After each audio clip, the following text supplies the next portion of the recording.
Vadnagar smart police station દ્વારા આયોજિત કિડનીના દર્દીઓના સેવા અર્થે સ્વ રણછોડભાઈ જીવનભાઈ સોલંકીની ચોથી વાર્ષિક પુણ્યતિથિ નિમિત્તે મહારક્તદાન શિબિર કેમ્પનું વસંત પ્રભા હોસ્પિટલ ખાતે આયોજન કરવામાં આવ્યું, જેમાં પોલીસ કર્મચારી સહિત આજુબાજુના ગામના લોકોએ ખૂબ મોટી સંખ્યામાં બ્લડ ડોનેટ કર્યું હતું।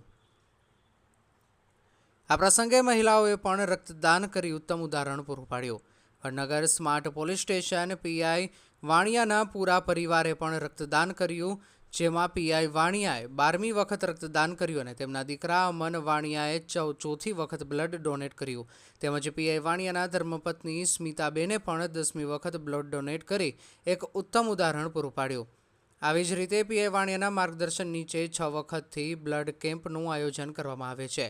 રક્તદાન કરનાર દાતાઓને હેલ્મેટ આપવામાં આવ્યા હતા। હેલ્મેટ ઇન્ડિયન મેડિકલ એસોસિએશન તરફથી રક્તદાતાઓને પ્રોત્સાહન રૂપી ભેટ રૂપે આપવામાં આવ્યું હતું। અંદાજે 100 બોટલ લોહી એકત્ર કરવામાં આવ્યું, જે પણ એક ઉદાહરણ બનવા પામ્યું હતું, કારણ કે હેલ્મેટ પહેરીને વાહન નિયમોનું પાલન થઈ શકે। IKDRC civil hospital Ahmedabad team ખડેપગે સેવા કેમ્પના આયોજનમાં સહભાગી બની હતી। આ પ્રસંગે Vasant Prabha hospital doctor Dhaval Mandlek, doctor Kisti Thakkar સહિત હોસ્પિટલ સ્ટાફ પણ સેવા કાર્યમાં જોડાયો હતો। આ પ્રસંગે પીઆઈ વાણિયાએ રક્તદાતાઓનો ખૂબ ખૂબ આભાર માન્યો હતો। રિપોર્ટર જીગર પટેલ સાથે નાગજી ઠાકોર, વડનગર।